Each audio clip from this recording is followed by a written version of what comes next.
Bem, então eu acabei de falar para vocês que todo gênero assume uma função determinada. Beleza, como é que a gente vai descobrir, Pro, que função é essa? A partir daquilo que a gente tem de condições de produção. Os elementos das condições de produção. São 5 os elementos que fazem com que o gênero assuma uma função, com que o gênero seja de fato um gênero, tá? Onde é que eu vou encontrar, professora, essas condições de produção? Depende, tá? Depende do quê? Principalmente do comando de produção.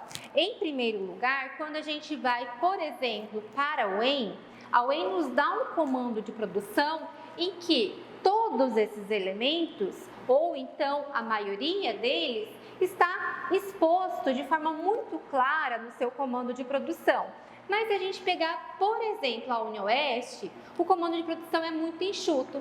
E aí nós vamos pensar nessas condições de produção a partir daquilo que a gente tem lá de contexto sócio-histórico, ideológico, tá? Então, nós vamos pensar em que momento nós estamos vivendo, quem sou eu que estou ali escrevendo esse texto, sobre o que é que eu estou escrevendo, para que é que eu estou escrevendo. E aí nós vamos pensar nessas condições de produção a partir desses elementos extra-verbais que nós temos, tá? Mas, de qualquer maneira, estando ou não explícito no comando de produção, todos os gêneros vão compartilhar desses elementos, ok? E aí, eu falei aí da função, que a gente chama nas condições de produção de objetivo ou de finalidade, tá? Então, qual é a finalidade do seu texto? O que é que você pretende ao escrever esse texto? Então, você está querendo convencer alguém, você está querendo opinar sobre alguma coisa,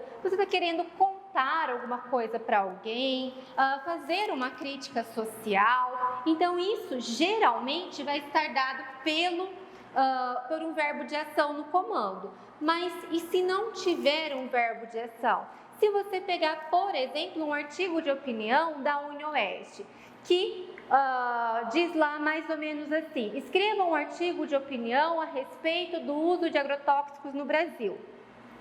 Não tem verbo de ação, né? Não tem um verbo marcado aí. E para onde é que eu vou recorrer? Bem, eu vou pensar, poxa vida, por que a gente escreve um artigo de opinião? Qual é a função social de um artigo de opinião? É expor a sua opinião no sentido de persuadir, de convencer o outro. Logo, mesmo que não esteja dado pelo comando, né, lá escrito na prova de redação, qual é o objetivo do seu texto? Se você conhecer o gênero, saber alguma coisa ou tudo a respeito desse gênero, você vai matar a charada, já vai saber qual é a finalidade, qual é o objetivo desse texto, ok? Tema. E aí a gente tem aí um tema que é um risco muito grande que os alunos correm de fugir ao tema, porque a maioria dos alunos confunde tema com assunto, são coisas diferentes. Assunto é uma coisa muito ampla, né? E aí dentro desse grande assunto, nós temos um tema determinado e aí nós podemos ir além e ter um enfoque temático determinado. E aí, o que é que vai determinar, professora, esse tema dentro desse grande assunto e esse enfoque temático? Bem, nós temos aí a questão de esse grande assunto, quando ele é tratado a partir de diferentes gêneros, ele vai produzir sentidos diferentes, ele vai usar diferentes estratégias de construção textual. E ao usar essas estratégias diferentes, nós estamos fazendo com que esse assunto gere produções de sentidos, né? Produza sentidos diferentes, tá? Vamos olhar ali no slide, eu trouxe para vocês a título de exemplo, os textos de apoio da prova de vestibular de verão da UEM de 2008, tá? Então, uma prova bem antiga já, mas que traz bastante textos diferentes a respeito de uma grande temática, tá? Então, olha lá, a coleção de textos abaixo, retirados de fontes variadas, aborda a temática, as funções dos sonhos, tendo como apoio redige os gêneros solicitados. E aí o EN solicitou ali 2 gêneros na prova, que nós não vamos discutir agora. O que é que eu quero que vocês pensem? Que nós temos aí 5 textos. O Mundo dos Sonhos, que é ali um recorte, né, um trechinho de um artigo de opinião. Sonhar é Preciso, que também é um recorte de uma reportagem. Aí nós vamos ter lá o texto número 3, O que Dizem os Sonhos, que é lá uma reportagem da Isto É, também um recorte, tá? Os Sonhos, do Isaac Ismar, que é também um recorte de um artigo de opinião. E nós temos um poema, tá? Então, 5 textos, 5 gêneros diferentes, que vão tratar sobre o mesmo assunto, que são os sonhos. Então, isso é aquilo que a gente chama de assuntos.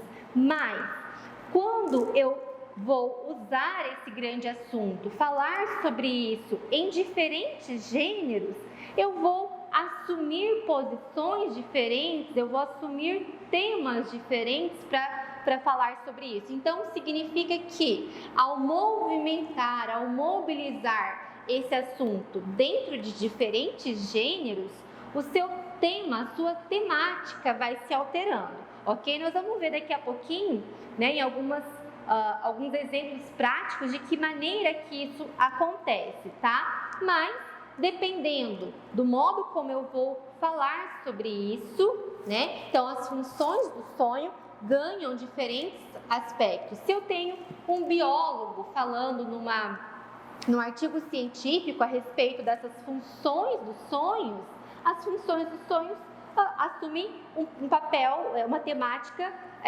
biológica. Mas se eu tenho um astrólogo falando sobre isso em previsões astrológicas, aí essa temática muda. Eu não estou mais falando de funções biológicas, eu estou falando de funções emocionais, psicológicas, que vão para outro direcionamento. Então, compreendem como é que esse grande assunto vai assumindo temas diferentes à medida em que eu coloco eles também em gêneros diferentes, beleza?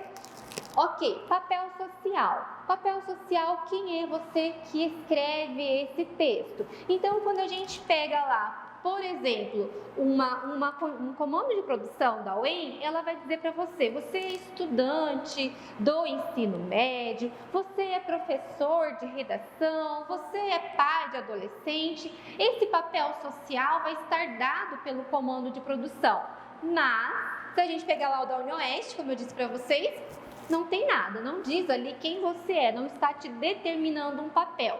Mas quem é você nesse momento que está escrevendo esse texto? Então, a situação de comunicação vai te dizer que você é um aluno que está prestando vestibular, tá? Então, esse papel social, esse quem escreve, vai delimitar a sua discussão sobre o tema. Ou seja, se eu estou assumindo o papel de astrólogo para falar sobre as funções do sonho, até onde eu posso ir falando sobre isso? Será que eu posso falar sobre as funções do sonho, as funções biológicas dos sonhos, sendo astrólogo, sendo que eu não tenho estudo suficiente para falar sobre as questões biológicas? Será que eu posso falar sobre as questões neurológicas, sendo que eu não estudei para isso? E se eu for estudante de ensino médio falando sobre as funções do sonho, o que é que eu posso ou não falar sobre esse tema, tá? Então, o papel social é muito importante porque ele vai te delimitar até onde você pode ir. E aí tem a condição reversa, né? Do tipo, bem, se você é secretário da saúde do município falando sobre a prevenção contra o mosquito da dengue, será que você pode ter um discurso muito simplório? Será que você pode falar coisas muito rasas a respeito da dengue, sendo que você é secretário de saúde do município? Não, aí você precisa ir além, tá? Então, essa é a função do papel social. interlocutor. Quem é essa pessoa para quem você escreve? Quem é o leitor ou os leitores do seu texto, tá? De novo, vou usar o exemplo UniOeste e UEM. Se nós temos UniOeste, que não está determinado pelo comando de produção, quem são os seus leitores? Obviamente, a banca de redação. É ela quem você quer convencer. Então, você vai modalizar a sua linguagem pensando que quem vai ler o seu texto são professores de língua portuguesa, são professores de redação. Logo, não adianta você ficar usando termos muito técnicos, não adianta você ficar enchendo o seu texto de citações filosóficas, conceitos de determinadas áreas, porque o seu público-alvo são professores de redação, ok? Mas e se for o comando da UEM que vai te dizer que você escreve esse texto que será publicado na revista Saúde e que os leitores da revista Saúde são, em sua grande maioria, médicos? Bem, e aí você vai pensar, bem, o que é que esses médicos sabem a respeito disso? Qual linguagem eu preciso usar para falar com esses médicos? Eu posso usar termos técnicos nessa situação? Sim, tá? Então, o seu interlocutor vai modalizar o seu modo de dizer, o que dizer e como dizer isso, tá? Então, a gente tem aí essa interação, essa troca. E aí, quando a gente for ver as cartas, por exemplo, a gente percebe que em alguns gêneros eu preciso chamar o meu leitor, chamar o meu interlocutor, retomar ele ao longo do texto para que ele me dê atenção. São marcas de alguns gêneros, tá? E o suporte textual é onde é que o seu texto vai ser publicado. Ele vai ser publicado no seu blog, nas suas redes sociais, no site do seu colégio, no jornal nacional. Onde é que ele vai circular, tá? E aí, esse onde vai circular determina as esferas de comunicação, tá? Então, as esferas de circulação. Por quê, Pro? O que são essas esferas de circulação? Vamos pensar. Se eu vou publicar o meu texto nas minhas redes sociais, ele vai circular nessa esfera, que é uma esfera muito familiar, muito íntima, porque quem está lá nas minhas redes sociais geralmente são os meus amigos, os meus familiares. Ah, mas eu sou psicóloga. Quem é que está nas minhas redes sociais lá da minha clínica de psicologia? Meus pacientes. É uma outra esfera de circulação. Vai circular, vai ser publicado no jornal da sua cidade. Opa, mudou a esfera. Aí a gente tem uma esfera jornalística. Vai atingir um número maior de pessoas, vai circular em outro lugar, tá? E aí o que significa dizer que as esferas também determinam os gêneros. Por quê? Será que eu posso ter, por exemplo, uma receita circulando no Jornal Nacional? A receita de bolo de chocolate? Não, tá? Então, significa dizer que essas esferas vão determinar qual tipo de gênero vai circular neste lugar e qual tipo de gênero não deve circular neste lugar, ok? Então, os elementos estão aí e aí nós vamos precisar de muita leitura e interpretação de comando, muita leitura e interpretação de mundo, né? De contexto, de comunicação, de situação extraverbal, beleza? E aí aqui a gente vai brincar um pouquinho de prática, tá? Então eu trouxe aqui algumas possibilidades. Vou usar lá como exemplo os textos lá da UEM de 2008, que vão falar aí sobre a função dos sonhos. E aí a gente vai tentar brincar aqui, procurar esses elementos, ver como é que esse tema se movimenta dentro dessas 4 possibilidades que eu trouxe aqui para vocês. Vamos lá. A primeira possibilidade. A gente tem aí um comando de produção. Escreva um bilhete. Opa, gênero. Que gênero que é? É um bilhete, é um gênero. Para sua mãe. Beleza, a gente tem aí o interlocutor, que é a sua mãe. Que linguagem você vai usar com a sua mãe? Pro, mas não está dizendo quem sou eu. Bem, se eu escrevo para minha mãe, obviamente, eu sou filha, sobre seu sonho, contando sobre seu sonho da noite passada. Eu tenho aí objetivo. Você vai contar para sua mãe, descrever para sua mãe o seu sonho da noite passada. Se eu estou falando sobre função dos sonhos, será que eu vou contar para minha mãe? Olha, mãe, vamos pegar ali um texto de apoio qualquer. Então, na noite passada eu tive um sonho assim, assado, e eu entendi que esse sonho tem uma função biológica, porque isso faz parte do ser humano, é uma necessidade do ser humano. Será que nesse papel social de filha, com esse interlocutor, você tem condições de tematizar desse modo? Ou será que você vai para um caminho diferente, vai transformar isso numa outra temática do tipo: mãe, no meu sonho aconteceu isso e aquilo, e eu acordei muito assustada, não consegui dormir mais durante o resto da noite, estou o dia inteiro pensando, repensando, toda hora vem na minha cabeça aquilo que aconteceu no meu sonho, tá? Então, percebe que o mesmo tema, o mesmo assunto assume outro sentido quando eu estou falando desse lugar social para esse interlocutor determinado com esse objetivo, tá? E aí a gente tem aí gênero, que é um bilhete, e o bilhete vai circular para esse suporte textual. Geralmente o bilhete a gente escreve num pedaço de papel, ok? Então, essa esfera de circulação muito íntima, muito familiar. Porque eu posso escrever um bilhete para o meu namorado, eu posso escrever um bilhete para o meu filho, eu posso escrever um bilhete para a minha secretária, para o meu patrão. Então, sempre numa esfera muito íntima. Eu não vou escrever um bilhete para o presidente da República, por exemplo. Beleza? Beleza. Segunda possibilidade. Como estudante de psicologia, olha aí quem é você na fila do pão. Eu sou estudante de psicologia. Esse é o seu papel social. Então, você vai assumir esse lugar de fala, ok? E aí, escreva um artigo em seu blog explicando as funções dos sonhos. Papel social. O gênero, artigo de opinião. Qual é o objetivo? Explicar. Explicar o quê, Pro? As funções do sonho. Qual é o suporte? Seu blog.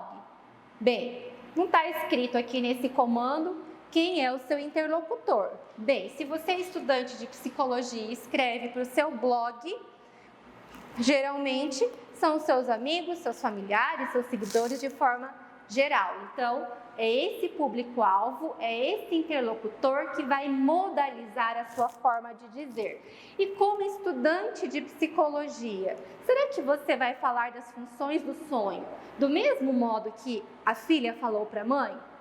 Ou será que você vai tematizar isso a partir de um outro lugar de fala, a partir de um outro conhecimento de mundo, um outro conhecimento teórico, ok? Então, são coisas diferentes.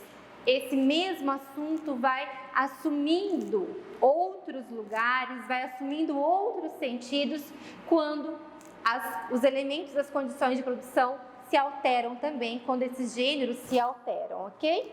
Terceira possibilidade, considere que você é terapeuta ocupacional, beleza? Seu papel social já mudou. Como é que no papel de terapeuta ocupacional, sabendo, né, ou tendo conhecimento teórico e profissional de um terapeuta ocupacional, de que maneira você vai conduzir esse assunto, tá? Precisa convencer, olha o objetivo, convencer um paciente, então seu público-alvo, seu interlocutor é o seu paciente, de que os sonhos têm uma função importante. Então, o que é que um terapeuta ocupacional precisa falar, precisa fazer para convencer o seu paciente a respeito dessas funções, tá? O que é que um terapeuta ocupacional pensaria a respeito dessas funções?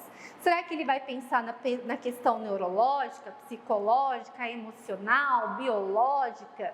Então, isso vai mudando também aqui. E o suporte aqui, que suporte textual é esse?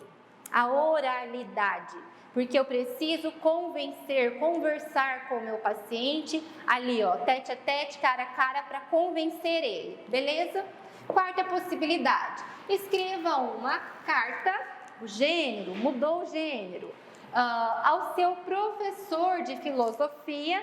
Seu interlocutor é o professor de filosofia. Logo, se você tem um professor, você é um aluno. O seu papel social é esse, em que solicite, olha o objetivo, solicitar uma aula em que ele contextualize as funções dos sonhos. Ou seja, se você escreve para o seu professor de filosofia, pedindo para ele dar uma aula a respeito disso, significa que você sabe muito pouco sobre isso. Significa que talvez você tenha lido em algum lugar, ouvido alguém falar, mas que você ainda não tem uma opinião, um conhecimento formado sobre isso. E aí, o seu tema, a sua argumentação, o seu desenvolvimento desse tema vai nessa direção, tá? Então, esses elementos da situação de comunicação, os elementos sócio-histórico-ideológicos, a função que esses gêneros vão assumindo, eles precisam ser determinados por você no momento em que você senta para escrever a sua redação, beleza?